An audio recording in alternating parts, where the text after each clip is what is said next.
All right, guys, we have to talk about this. You know how Meghan Markle and Prince Harry always seem to step in it? Well, buckle up because what just went down at the Sundance Film Festival with their so-called Cookie Queens documentary is frankly a total train wreck. And the legendary royal author Tom Bower, he is absolutely tearing it apart, revealing some truly shocking stuff that just confirms everything we've been suspecting. So Meghan and Harry show up at Sundance, right? Like they're making some grand return to Hollywood. All red carpet poses and designer outfits. Meghan's giving speeches, thanking everyone for supporting this powerful documentary about Girl Scout cookie sales. She's talking about American tradition, girl power, all that jazz. But here's the kicker, and this is straight from Tom Bower himself, who got it from multiple sources actually at the festival. Meghan Markle apparently didn't even watch the documentary she was promoting. Can you believe that? She's up there championing a film, and the people who were in the theater watching it with their own eyes are saying there's no way she actually saw it. The disconnect between her speech and the film's actual content was so obvious, it was almost embarrassing. And that's just the tip of the iceberg, my friends. Tom Bower's contacts at Sundance also spilled the tea on the screening itself. We're not talking about some massive cinema here. It was a small theater, and when the lights went down, there were approximately 150 empty seats. 150 at Sundance, where tickets are like gold dust. People line up for hours. Films sell out instantly. But not Harry and Meghan's documentary. Not even close. It gets even more cringe-worthy that as the movie progressed, ushers and staffers were literally pushed into the theater to try and make it look less embarrassing. Even with that desperate attempt, there were still 60 to 70 empty seats by the time the film actually started. That's unheard of at Sundance. It tells you everything you need to know about the demand for this project. But wait, it gets so much worse. The Girl Scouts organization itself is reportedly furious. Why? Because the film, which Meghan was celebrating as this meaningful depiction of American tradition, actually exposes child exploitation within the Girl Scout cookie system. Yeah, you heard that right. The documentary reveals that parents have to buy all the cookies up front, sometimes hundreds, even thousands of dollars worth, hoping they can sell them later.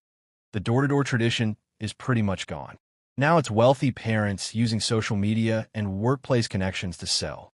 The film shows how rich parents can essentially buy their daughters' badges and achievements, and how girls are coached to use charm, guilt-tripping, and even leverage sympathy based on things like poverty or disability to make sales. This isn't an empowerment story. It's a story about a system that favors wealthy families and pressures children to perform. And Meghan, who supposedly executive produced this, stood on that stage celebrating it as one of the most powerful and meaningful depictions of American tradition. It's mind-boggling. And then there's the lie. Tom Bower's reporting surfaced another brazen lie from Meghan. She talked at Sundance about her own cookie-selling experience as a Girl Scout. Well, turns out she was never a Girl Scout. She was a brownie, which is the younger age group, typically 5 to 7 years old. And here's the kicker. Brownies don't sell cookies. That's not part of their program. So, another blatant lie just casually dropped into her speech. It's like she can't help herself, as one observer put it. This whole Sundance debacle just screams desperation. If Netflix, who they supposedly have this big deal with, had any interest in Cookie Queens, it would have gone straight to their platform. But according to Tom Bower, Netflix took one look and said no. So, they're showing up at Sundance, trying to find a distributor, trying to sell a film about cookie sales, all while pretending it's their triumphant return to Hollywood. It's almost painful to watch. They're such dopes, honestly. And the real filmmakers, the ones who actually spent years making this documentary, a source revealed that they now regret ever getting Harry and Meghan involved. Their brand has become so toxic, so damaged that having them as the face of the project was a huge mistake. Instead of bringing prestige, they bring controversy and failure. And let's not forget Harry's part in this. Less than a week before Sundance, he was in a London courtroom crying about media intrusion, claiming the press made his life in absolute misery, begging for privacy and protection. Then he gets on a plane, flies to Sundance, and walks the red carpet, practically begging for cameras and attention. The hypocrisy is so blatant, so obvious that even their most ardent supporters are struggling to defend it. Tom Bauer just sums it up perfectly. You can't make this up. This is just the beginning, guys. This Sundance disaster is shaping up to be one of their biggest flops yet, and it's only January 2026. What else is going to come out about this? So, you'd think after all that, Meghan would be a little humble, right? Wrong. What happened inside that theater after the film was just as wild. At Sundance, like any serious film festival, the director is king. They always speak first. Always. But Meghan, oh no, she needed her moment. She actually got a special introduction to speak before the director, which is a huge no-no in film festival protocol. And she walks out there, according to eyewitnesses, like she just won an Oscar. Seriously, thanking everyone, listing her Archwell team members, just going on. And what she said, total word salad. All about layers and complexity and modernized girlhood experience. It was like she was trying to sound profound, but didn't actually have anything to say. Then when they asked her the easiest question ever, the softball question of the century, what's your favorite cookie? She couldn't even answer. She just deflected, mumbled something vague about everyone's favorite. It's classic Meghan, right? Everything's a performance. Nothing's authentic. She can't even commit to a favorite cookie because that might box her in or make her seem too definite about something. And speaking of performance, let's talk about their producer credit. Rob Shooter, he confirmed something pretty wild. There were actually 24 executive producers on this film. 24. And guess who were the very last two added? Yep, Harry and Meghan. Just music. In December 2024, the film was already finished. Already in the can, as they say in Hollywood. So, they basically just bought their way onto a completed project, slapped the Archwell name on it, and showed up for the red carpet. That's their contribution. They don't create, they attach. They don't build, they acquire. It's just their pattern, isn't it? Now, remember how said the Girl Scouts organization was furious? Well, it gets even better. Tom Bauer's insiders confirmed they feel totally exposed and blindsided by this whole royal seal of approval thing. One source even said directly, music, this was not the endorsement they expected. They wanted nothing to do with this documentary. And here's a crucial detail that most people missed. In tiny, tiny letters at the very beginning of the film, there's actually a disclaimer that the Girl Scouts organization had no involvement with this film. None. They completely distanced themselves, but Meghan, of course, gives this whole speech at Sundance like she's their biggest champion, their ambassador. The organization is just fuming. Music dragged into a spotlight in a controversy they absolutely didn't ask for. And why did they even do this project in the first place, you might ask? Well, here's some interesting analysis. This whole thing was probably about upstaging Princess Catherine. Catherine, as you know, is the patron of the Girl Guides in the UK, which is basically the British version of Girl Scouts. So, Meghan sees Girl Scouts, sees an opportunity to one-up Catherine, and just jumps at it. No homework, no actual understanding of what she's promoting, just pure, unadulterated competition. So, the brand is so toxic now that the actual filmmakers, the ones who spent years making this, they regret ever getting Harry and Meghan involved. Their names have become like the kiss of death.